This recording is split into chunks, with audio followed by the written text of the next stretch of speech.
muddada 4 maalmood halkan tababarka ku qaadanayay baada saxaafadda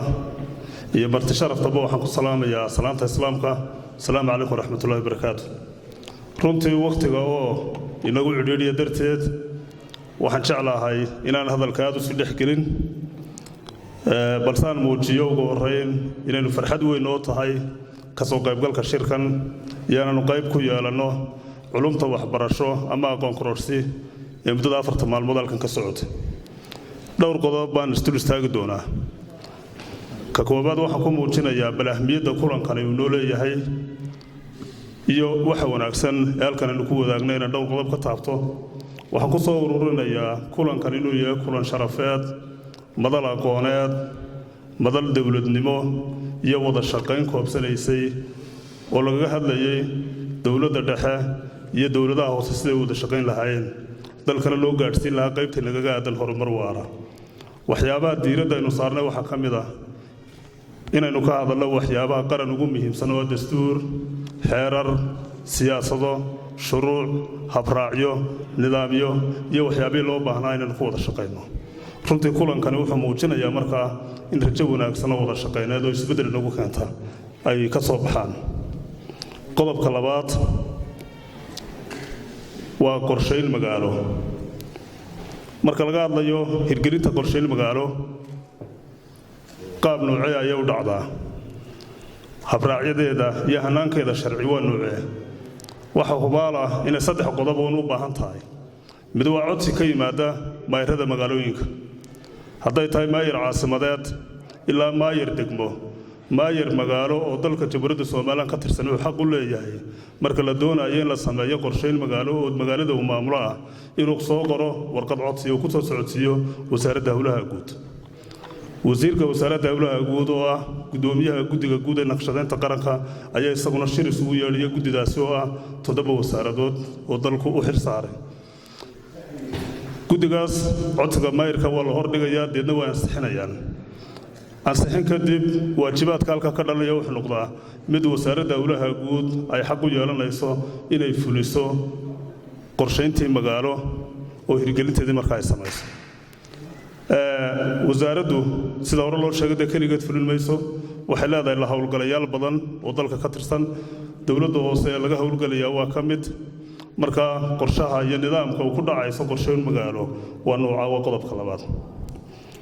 qodobka saddexaad waa arrimaha dhulka sidii halkan laga sheegay dalku hadda wuxuu leeyahay wasaaradda dhulkuna waxay yeelanaysaa mas'uuliyadda ugu sarreysa ee maamul dhul sidaa darteed waxaanu diyaar u nahay in dhulka Soomaaliland aanu ka dhigno mid leh qorshe nidaam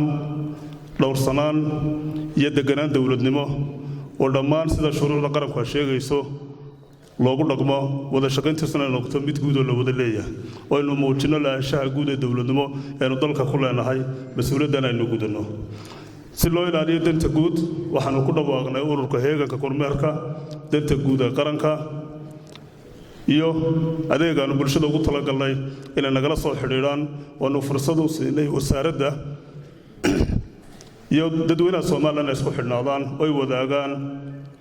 dhibaatooyinka ka dhanka waxyeelaynta danta guud ama xogta danta guud nooc kasta tahay baan wada wanaanag iyo dadweynaha reer Soomaaliland qodobka afraad waa qorshaha magaaleynta ee magaalada Boorame qorshahani dabcan wuxuu maray wuxuu ku yiri galay nidaamkan ka soo sheekeeyay maayirka ayaa warqad soo qoray anaguna guddigan horkeynay guddigana oo ansixiyeen hadda wuxuu taagan yahay heerkii fulinta diyaar baan u nahay anaga qaybteedu waa naga diyaar dowladda hoose iyo dadweynahana waxaanu ka sugaynaa inay gacan ballaaran naga siiyaan sida arrintaas u dhacdo waayo waxa laga duulayaa waa mustaqbalka magaalo wanaagsan oo caasimada oo u qaranta magaalanimada caasimadda oo ay Boorame yeelato waxaad ogtiin mashruucii airportka oo hay'adda dawladdu wadaya isaguna socda mashaariicda waaweyn ee Boorame nasiibka u heshay cidda soo dhaweynaysa cidda qaabilaysa cidda ku faanaysa cidda magaceeda qaadanaysa waa idinka oo maanta nasiib u leeyahay noqotaan mudanayaashii golaha deegaanka waxaa la doonayaa markaa inaad si diiran soo dhoweysaan, waxaa laydinka doonayaa inaad nala shaqaysaan, waxaan laydinka doonayaa inaan dadkeenna reer Boorame ee nadiifta ah aynu u sheegno ahmiyadda qorshayn magaalo iyo mashruuca airportkuba uu leeyahay, deedna aynu si wanaagsan ugu baraarujinno. qodobka waan ku soo gabagabaynayaa waxa weeye waa nidaamka dowladnimadu waa nuuce. nidaamka dowladnimo intaan ka fahansanahay tusaalaha ugu wanaagsan ee loo soo qaadan karaa waa qof nool. nidaam dowladnimo iyo qof nool waxay leeyihiin saansaan isu mid ah. waayahay qofka nooli unugyuu ka kooban yahay, unugyadiisu waxa ugu weyn u baahan waxa weyn inay caafimaad qabaan, waxaanay u dul qaadan karin ee aanay xamili karin ee markiiba u soo dhacayaane waa xanuunkaasi unugyada tirada badan leh jirka mid ka mid ah hadduu saameeyo dhammaan jirkoo dhanna waa wada saameynayaa. dowladnimada Soomaaliland haddaan ku matalinay qof tahay waxay u baahan tahay wada shaqayn, is-ahaansho, wada lahaansho iyo wada jirka in la ilaaliyo. haddii xanuunku qofka bini'aadamka lid ku yahay, dowladnimadana waxaa ku lidata faraaruqa, khilaafka, musuqmaasuqa iyo kala shakiga. saa darteed golayaasha deegaanka oo dhalinyaro u badan waxaan idin dareensiinayaa waliba degmada Booramo gaar ula baxayo rag badan oo saaxiibadaya, rag badan oo aqoon-yahan ah oo la tuhmaya ay ku jiraan. waxaan leenahay bulshadii way jawaabtay. bulshadu waxay tiri dhalinyaraanu doonaynaa, bulshadu waxay tiri aqoon-yahan baanu doonaynaa, bulshadu waxay tiri isbeddel baanu doonaynaa. jawaabtaas waa mid madaxiina saaran. haddii aad soo kordhisaan khilaafyadii hore u jiray, iska qabsigii iyo dhaqankii hore loogu yuqiinay goobtaad joogtaan, wuxuun bay ahaanaysaa jugjugoo halkaaga joog. waxba maydaan soo kordhin,